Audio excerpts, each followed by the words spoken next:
Thomas Francis Meagher, ˈmɑːr, August 3, 1823 – July 1, 1867, was an Irish nationalist and leader of the Young Irelanders in the Rebellion of 1848.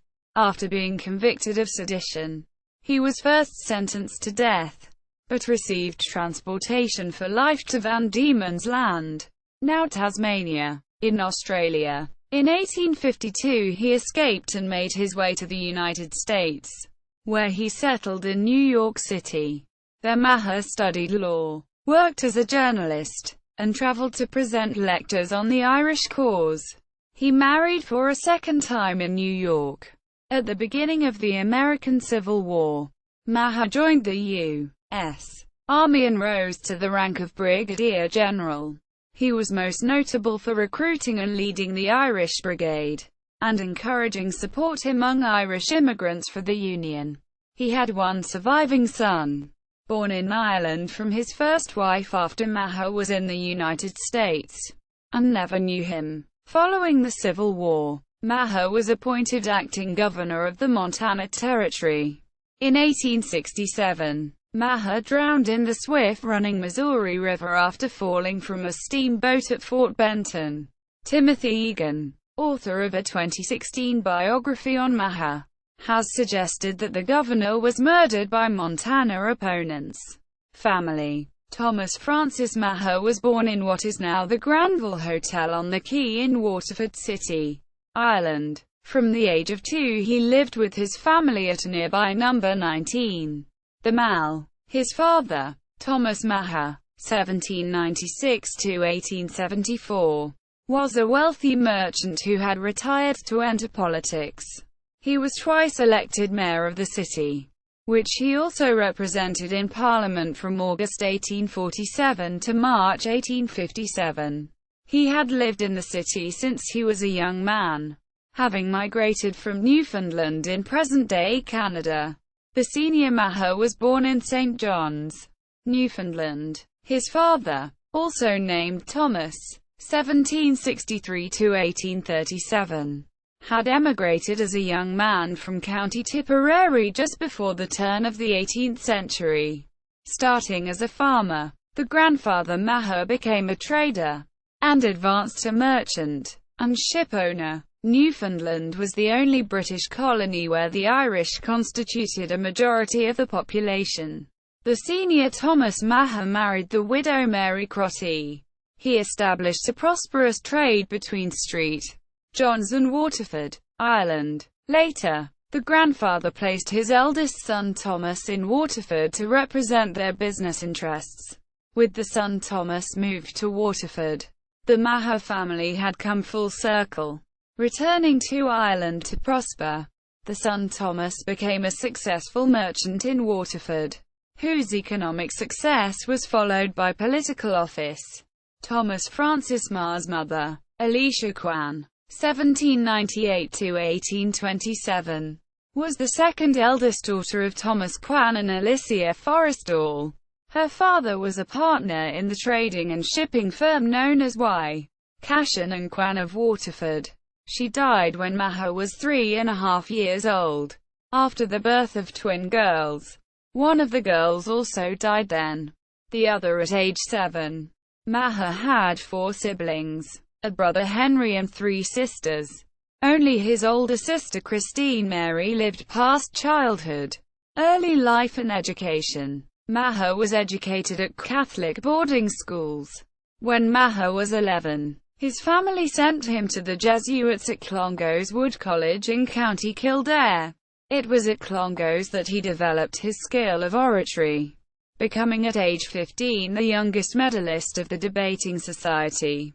These oratory skills would later distinguish Meagher during his years as a leading figure in Irish nationalism, though he gained a broad and deep education at Clongowes.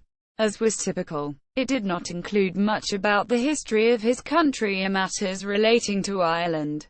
After 6 years, Meagher left Ireland for the first time, to study in England at Stonyhurst College, a Jesuit institution in Lancashire. By the late 19th century, it was the largest Catholic college in England.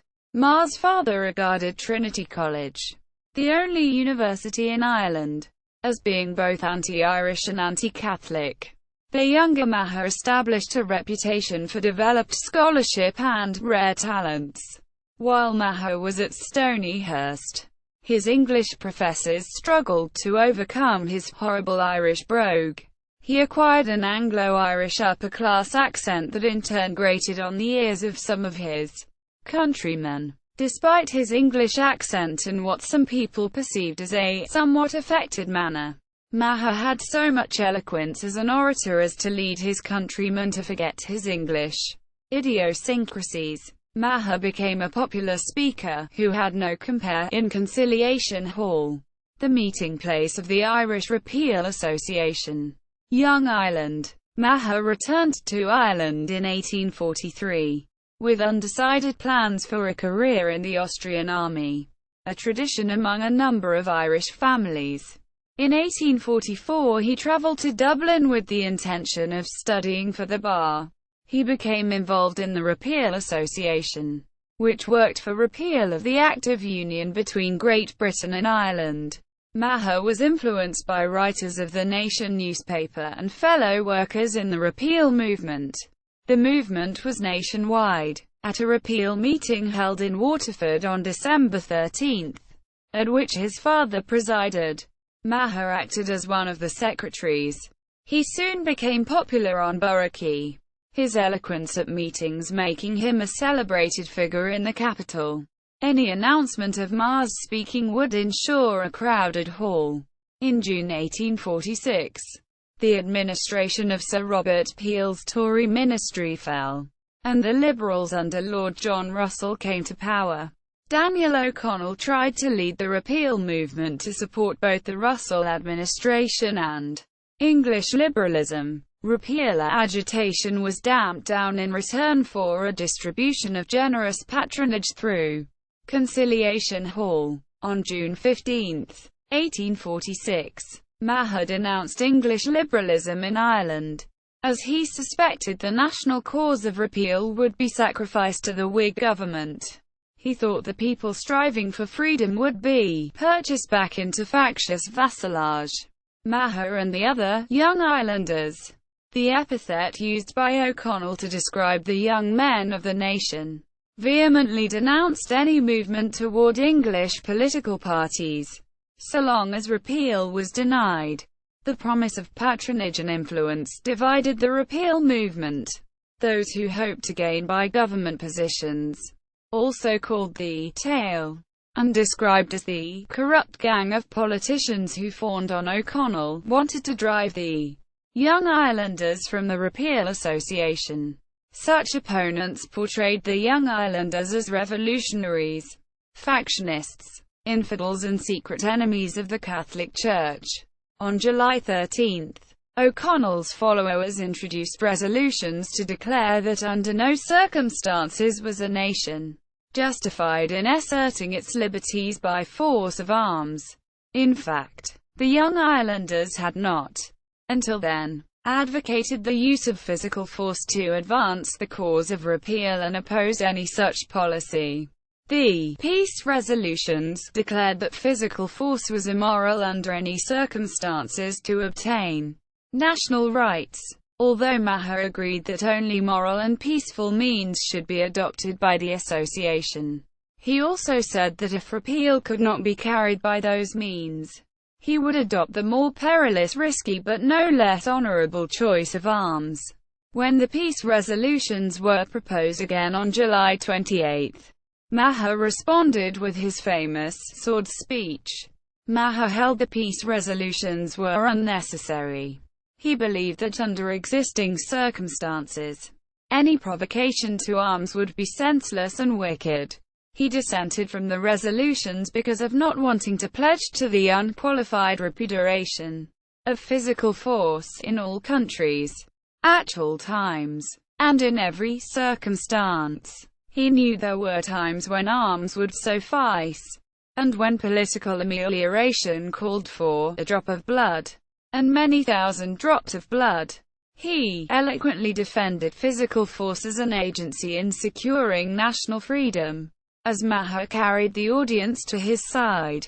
O'Connell's supporters believed they were at risk in not being able to drive out the young islanders. O'Connell's son John interrupted Meagher to declare that one of them had to leave the hall.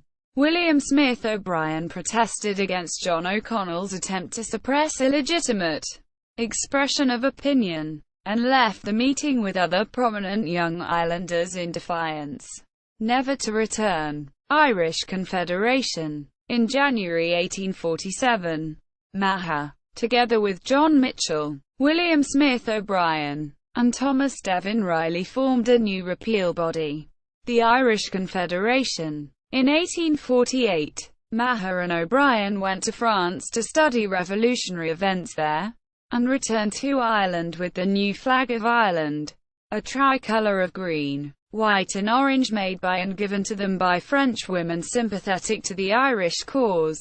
The acquisition of the flag is commemorated at the 1848 Flag Monument in the Irish Parliament. The design used in 1848 was similar to the present flag, except that orange was placed next to the staff, and the red hand of Ulster decorated the white field.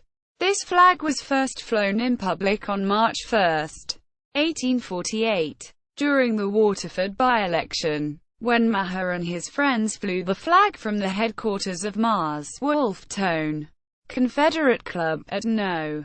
33, the Mall, Waterford. Following the incident known as the Young Islander Rebellion of 1848, or Battle of Ballingarry, in August 1848, Meagher, Terence McManus, O'Brien, and Patrick O'Donoghue were arrested, tried and convicted for sedition. Due to a newly passed ex post facto law, the sentence meant that Meagher and his colleagues were sentenced to be hanged, drawn and quartered. It was after his trial that Meagher delivered his famous speech from the dock, while awaiting execution in Richmond jail. Meagher and his colleagues were joined by Kevin Doherty and John Martin. But, due to public outcry and international pressure, royal clemency commuted the death sentences to transportation for life to the other side of the world. In 1849 all were sent to Van Diemen's Land, Tasmania, Australia. On July 20, the day after being notified of his exile to Van Diemen's Land, Meagher announced that he wished henceforth to be known as Thomas Francis ʻmɑːr. Van Diemen's Land. Meagher accepted the ticket of leave in Tasmania, giving his word not to attempt to escape without first notifying the authorities.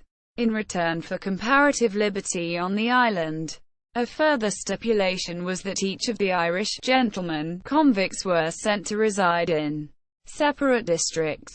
Meagher to Campbelltown and shortly after to Ross, where his cottages still stand. McManus to Launceston and later near New Norfolk. Kevin O'Doherty to Oatlands. John Mitchell and John Martin to Bothwell. And O'Brien, who initially refused a ticket of leave, to the penal station on Maria Island and later to New Norfolk. During his time in Tasmania, Meagher managed to meet clandestinely with his fellow Irish rebels, especially at Interlaken on Lake Sorrel. Marriage and family. On February 22, 1851 in Tasmania, Meagher married Catherine Bennett, Benny. She was the daughter of Brian Bennett, a convicted highwayman. His fellow exiles disapproved of his marriage.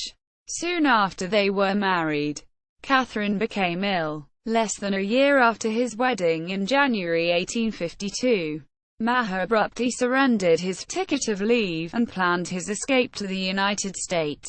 Meagher sent his ticket of leave, and a letter to the authorities, along with notifying them he would consider himself a free man in 24 hours. When he escaped, Catherine was in an advanced stage of pregnancy and stayed behind. Following ʻmɑːr's departure from Van Diemen's Land, their son was born, but he died at 4 months of age. Shortly after Meagher reached New York City, the infant son was buried at St. John's Catholic Church, the oldest Catholic church in Australia. in Richmond, Tasmania, Australia. The small grave is next to the church. A plaque notes his father ʻmɑːr being an Irish patriot and member of the Young Irelanders. Following ʻmɑːr's escape, Catherine was taken to Ireland. Eventually she was able to spend a short time in the United States with ʻmɑːr. She returned to Ireland pregnant and in poor health. She gave birth to ʻmɑːr's only child, a boy, Thomas Francis Meagher, named after his father. She died in Ireland in May 1854, at the home of ʻmɑːr's father. Meagher never met his son, who was raised by the senior ʻmɑːr's relatives, and remained in Ireland all his life. After Meagher settled in New York, he soon courted Elizabeth Townsend, the daughter of Peter Townsend and Caroline ʻmɑːr, parish of Monroe, New York. The Townsend family were wealthy Protestants who opposed ʻmɑːr's marrying their daughter, but they eventually relented. Elizabeth converted to Catholicism, and in 1856 she and Meagher married. Immigration to the United States. Meagher arrived in New York City in May 1852. He studied law and journalism, and became a noted lecturer. Soon after, Meagher became a United States citizen. He eventually founded a weekly newspaper called the Irish News.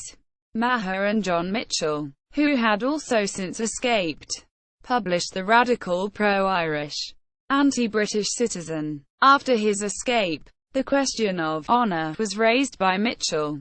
Among others, Meagher agreed to be tried by American notables, and vowed to return to Van Diemen's Land if they held against him. The simulated court-martial found for Meagher, and he was vindicated. Prior to the outbreak of the American Civil War, Meagher traveled to Costa Rica, in part to determine whether Central America would be suitable for Irish immigration. He used his experiences as the basis for writing travel articles which were published in Harper's Magazine. He was commissioned as a captain in the New York State Militia. American Civil War. It is not only our duty to America, but also to Ireland. We could not hope to succeed in our effort to make Ireland a republic without the moral and material support of the liberty-loving citizens of these United States. ʻmɑːr's decision to serve the Union was not a simple one. Before the onset on the war, he had supported the South. He had visited the South to lecture, and was sympathetic to its people. Further, his Irish friend John Mitchell, who had settled in the South, supported the secessionists. Meagher and Mitchell split over the issue of slavery. Mitchell went to the Confederate capital in Richmond, Virginia, and his 3 sons served with the Confederate States Army. On April 12, 1861, the first shots were fired at U.S. held Fort Sumter in Charleston Harbor, South Carolina. This action by the South pushed Meagher into support of the Union cause. In lectures, including a famous speech made at the Boston Music Hall in September 1861, he implored the Irish of the North to defend the Union. He began recruiting, advertising in local newspapers to form Company K of the 69th Regiment. It became known as the Fighting 69th of the New York State Militia. One of his ads in the New York Daily Tribune read, 100 young Irishmen, healthy, intelligent and active, wanted at once to form a company under command of Thomas Francis Meagher. Quote, with the beginning of war, Meagher volunteered to fight for the Union. He recruited a full company of infantrymen to be attached to the U.S. 69th Infantry Regiment New York State Volunteers on April 29, 1861. The regiment was added to Brig. Gen. Irvin McDowell's Army of Northeastern Virginia. Colonel Corcoran initially commanded them, but was captured during the battle. Despite the Confederate victory, the Irish of New York's 69th fought bravely, winning praise from the media and support from the Irish of New York. Following the First Battle of Bull Run, Meagher returned to New York to form the Irish Brigade. He was commissioned Brigadier General, effective February 3, to lead them in the Peninsular Campaign of 1862. In late May, during the Battle of Fair Oaks, part of the Peninsular Campaign, Meagher saw his first battle as a brigadier general. The Union won a defensive victory at Fair Oaks, and the Irish Brigade furthered their reputation as fierce fighters. This reputation was solidified when the New York printmaker Courier and Ives published a lithograph depicting Meagher on horseback leading his brigade at bayonet charge. Following the Battle of Fair Oaks, Meagher was given command of a non-Irish regiment. This experiment was unsuccessful, and thereafter Meagher would only command Irishmen. ʻmɑːr's troops engaged during the Peninsular Campaign at the Battle of Gaines' Mill on June 27. The Irish Brigade arrived in battle after a quick march through the Chickahominy River, as reinforcements for Fitz-John Porter's weakening forces. Later, this march and battle were considered by historians as the highlight of ʻmɑːr's military career. The Irish Brigade suffered huge losses at the Battle of Antietam that fall. ʻmɑːr's brigade led an attack at Antietam on September 17 against the sunken road, later referred to as Bloody Lane, and lost 540 men to heavy volleys before being ordered to withdraw. During the battle, Meagher was injured when he fell off his horse. Some reports said Meagher had been drunk, but Marge. Gen. George B. McClellan's official report noted that ʻmɑːr's horse had been shot. Meagher had faced false reports of drunkenness at the First Battle of Bull Run. The high number of casualties at Antietam, and the rumors of being drunk on the battlefield, increased criticism of ʻmɑːr's command ability. The Irish Brigade suffered its largest losses at the Battle of Fredericksburg. Brigade chaplain Father William Corby later said, "It was a body of about 4,000 Catholic men marching, most of them to death. Meagher led 1,200 men into battle, and 280 men only appeared under arms to represent the Irish Brigade." The next morning, Meagher took no direct part in this battle, remaining at the rear when his brigade began their advance. Due to what he described in his official report as a most painful ulcer in the knee joint, Meagher spent the next 4 months recovering from his injuries and took charge of his command 3 days prior to the Battle of Chancellorsville. After limited engagement at Chancellorsville, Meagher resigned his commission on May 14, 1863. The army had refused his request to return to New York to raise reinforcements for his battered brigade. The brigade was 4,000 strong in mid-May 1862, but by late May 1863 it had only a few hundred combat-ready men left. Following the death of Brig. Gen. Michael Corcoran, another leading Irish political figure, the army rescinded ʻmɑːr's resignation on December 23. He was assigned to duty in the Western Theater beginning in September 1864. He commanded the district of Etowah in the Department of the Cumberland from November 29 to January 5, 1865. Meagher briefly commanded a provisional division within the Army of the Ohio from February 9 to 25, and resigned from the U.S. Army on May 15. Territorial Governorship of Montana. After the war, Meagher was appointed Secretary of the new Territory of Montana. Soon after arriving there, he was designated acting governor. Meagher attempted to create a working relationship between the territory's Republican executive and judicial branches, and the Democratic legislative branch. He failed, making enemies in both camps. Further, he angered many when he pardoned a fellow Irishman who had been convicted of manslaughter. The Territory of Montana was created from the eastern portion of Idaho Territory as its population increased with an influx of settlers following the discovery of gold in 1862.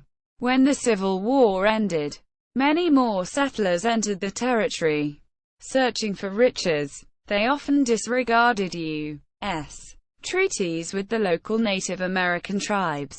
In 1867, Montana pioneer John Bozeman was allegedly killed by a band of Blackfeet, who attacked other settlers as well. Meagher responded by organizing the Montana Territory Volunteer Militia to retaliate. He secured funding from the federal government to campaign against the Native Americans, but was unable to find the offenders or retain the militia's cohesion. He was later criticized for his actions.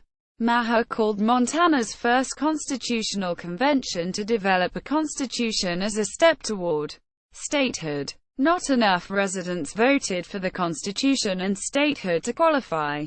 In addition, copies of the constitution were lost on the way to a printer, and Congress never received copies for review. Montana gained statehood in 1889, more than 20 years after ʻmɑːr's death. Disappearance. In the summer of 1867, Meagher traveled to Fort Benton, Montana, to receive a shipment of guns and ammunition sent by General Sherman for use by the Montana militia. On the way to Fort Benton, the Missouri River terminus for steamboat travel, Meagher fell ill and stopped for 6 days to recuperate. When he reached Fort Benton, he was reportedly still ill. Sometime in the early evening of July 1, 1867, Meagher fell overboard from the steamboat G.A. Thompson into the Missouri. The pilot describes the waters as instant death water 12 feet deep and rushing at the rate of 10 miles an hour. His body was never recovered. Because Meagher was outspoken and controversial and his body was not recovered, some believed his death to be suspicious and many theories circulated about his death. Early theories included that he was murdered by a Confederate soldier from the war, or by Native Americans. In 1913, a man claimed to have carried out the murder of Meagher for the price of $8,000, but then recanted. By the late 20th century, John T. Hubble suggested that Meagher had been drinking and fell overboard. American journalist and writer Timothy Egan, who published a biography of Meagher in 2016, suggested that he may have been murdered by Montana political enemies, a powerful and still active vigilantes on the frontier. Men were quick to kill rather than adjudicate. Meagher was survived by his American second wife, Elizabeth Townsend, 1840 to 1906. He was also survived by his second son by his first wife, Catherine Bennett. Their first son died as an infant in Tasmania. Catherine gave birth to the second son in Ireland after being with Meagher for a time in the United States. She died soon after the birth, and their son grew up in Ireland, reared by his father's family. They never met each other. Legacy and honors. The Thomas F. Meagher Foundation promotes pride in and respect for the Irish flag, and is leading centennial celebrations of the adoption of the Irish tricolour in Ireland. A statue of Meagher, on horseback with sword raised, is on the front lawn of the Montana State Capitol in Helena, and was first erected in 1905. A similar statue honoring him was erected in 2004 in Waterford, Ireland, near his home at 19 the Mall. In 1982, the ancient Order of Hibernians formed the Thomas Francis Meagher Division No. 1 in Helena, Montana, dedicated to the principles of the order and to restoring a historically accurate record of ʻmɑːr's contributions to Montana. The military fort at Camden near Cross Haven, County Cork, was renamed Fort Meagher. Meagher County, Montana was named for him. A monument at the Antietam battlefield was dedicated in his honor.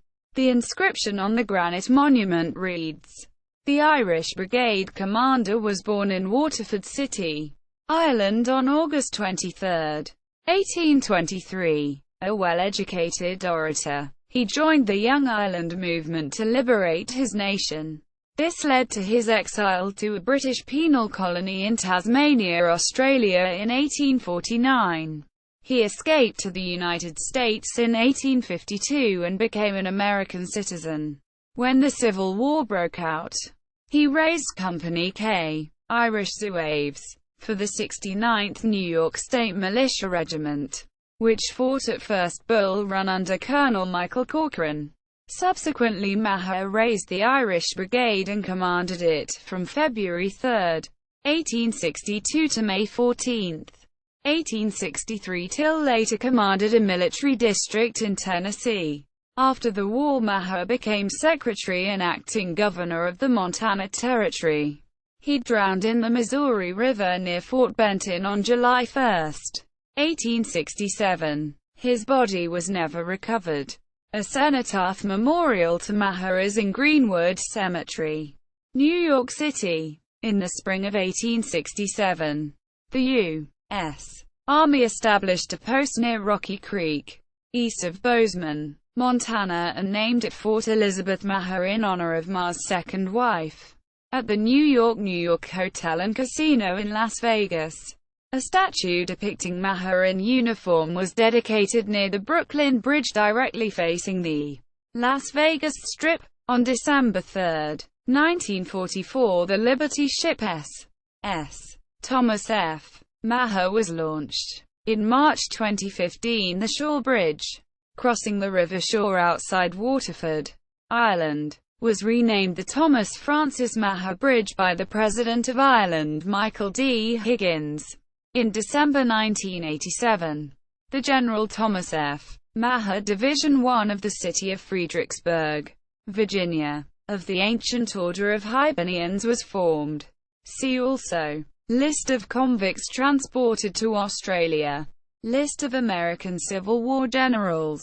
Irish military diaspora. References. Specific. General Atkinson, Donald H. 2006. An Irish History of Civilization. McGill Queen's Press MQUP. ISBN 0-7735-2891-1. Bruce, Susanna Ural. 2006. The Harp and the Eagle.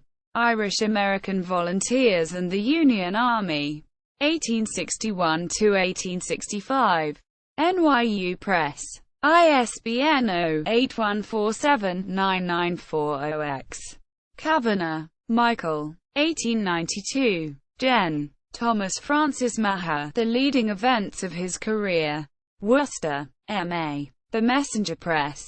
Doheny, Michael. 1951. The Felon's Track. Dublin, M. H. Gill and Son. Duffy, Charles Gavin. 1888. 4 Years of Irish History 1845–1849. London, Castle, Petter, Galpin and Co. Duffy, Charles Gavin. 1880. Young Ireland. London, Castle, Petter, Galpin and Co. Dungan, Miles. 2006. How the Irish Won the West. Dublin, New Ireland. ISBN 978-1-905494-60-6. Iker, John H. Simon, John Y. 2001. Civil War High Commands. Stanford University Press. ISBN 0-8047-3641-3. Griffith, Arthur. 1916. Meagher of the Sword. Speeches of Thomas Francis Meagher in Ireland 1846–1848. Dublin, M. H. Gill and Son. Limited. Jones, Donald R. 2009. The Harp and the Eagle. Baltimore, M.D. American Literary Press. ISBN 978-1-934696-40-8. Keneally, Thomas. 1998. The Great Shame, and the Triumph of the Irish in the English-Speaking World. London, Chatto and Windus. ISBN 978-1-856197-88-5.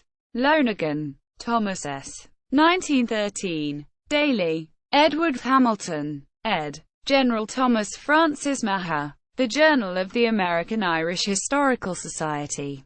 12. The Society. pp. 111–126. Lyons, W. F. 2007. Brigadier General Thomas Francis Meagher, His Political and Military Career. Dickens Press. ISBN 1-4067-3027-0. O'Sullivan, T. F. 1945. Young Ireland. The Kerryman Limited. UA Sean. Sullivan, T. D. Sullivan, A. M. Sullivan, D. B. 1953. Speeches from the Dock. Dublin, M. H. Gill and Son. Wiley, Paul R. 2007. The Irish General. Thomas Francis Meagher. University of Oklahoma Press. ISBN 0-8061-38475. External links. Meagher, Thomas Francis. Appleton's Cyclopedia of American Biography. 1900.